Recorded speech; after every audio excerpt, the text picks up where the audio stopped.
Hear those footsteps from those players right next to him. If that grenade is good, he's going to get some serious damage. It just goes a bit too far, but the spray is nuts. Just lines him up. Going to have Ming down right now and looks back in, doesn't want to step in. Azla's now finding themselves sandwiched yet again. Cover actually favorable for this high ground position. Dano Salute's going to go ahead and knock into it. And what are you even going to do? Now 17 Gaming on the opposing side, going to spot out little Ghost. There you go. Belmont actually out in the blue, kind of reading this one. Blast! Of the house, so that way nobody just demolishes him whenever he does it. So this is pretty blind and information being fed over from a teammate. So this is probably one of the harder ways to try to get a mortar off. So yes, if it's a bit wide, don't judge, Be the ones who are duking it out in the final two teams. Yeah, you do get high ground control, but this isn't an Obi-Wan moment, as you're going to be stepping out pretty much out in the cover, and it's not going to be good, especially with the amount of teams that are still up here. I mean, Donowa is just right next to everything that's going on with Daytrade and Azla, but they don't really want to move just yet. 17 with that 2-2 split being heavily rewarded. Yeah, I mean, the nice thing here for 17 is you can just kind of leapfrog these different scratches, as I like to call them, through the side of the mountain. You know, there's all these different valleys.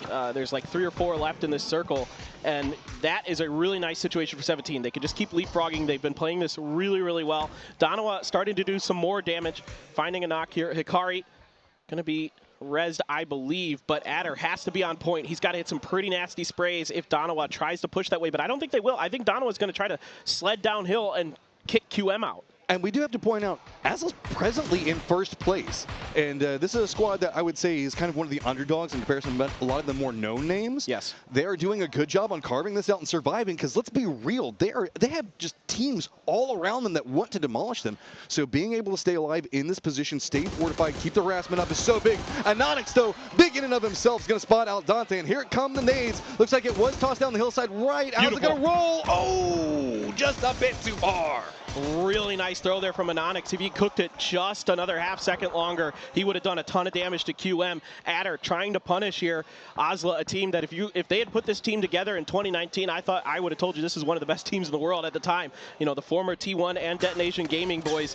You got half-half from each of those rosters. Very strong players. But Besto, still a few bullets left in this AWM. One more clip, cannot find the shot onto Anonix. Just holding that angle still. Anox popping over that. No fear in the mind. C5, though, in trouble, as there's going to be 17. Danoa also getting some harassing shots into him. Long-range nades going to be coming out. Daytrade looks like they're getting a bit more alive, realizing the fact that they have to go for a bit of a reposition. Loads! Manages to do a ton of damage before it is going to be Daytrade going down, but Azla took so much damage in this one. Danoa, how are you going to navigate this when you know the fact that you have a doozy right up in front? And he's throwing grenades on top of Loki there, taking a lot of damage. He's the last one alive, but Loki is going to find that kill. Danoa still kicking, but just barely. Oh man, it is so nerve-wracking for everybody trying to make their way down the hillside. Slow, steady, spotted out. 17 Gaming has been bouncing around, but they've got control over the low section of all of this, but they did have Xiao Bei go down. I think Azla now might be turning their attention a little bit away from Donowa. That's more towards the circle. Donowa's bruised and beaten. I'm not even sure if Loki can get this res in time.